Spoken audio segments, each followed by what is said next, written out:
হে আল্লাহ, আমি তোমার কাছে দুহাত তুলেছি আল্লাহ। আমি তোমার কাছে কিছুই চাই না। তুমি আমার ভাগ্যে যা লিখেছো আমি তাতেই সন্তুষ্ট। হে আল্লাহ, তুমি যাকে আমার স্বামী হিসাবে আমাকে দিয়েছো আমি তাকেই সাদরে গ্রহণ করেছি।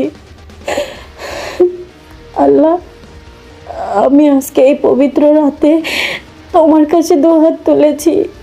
আমার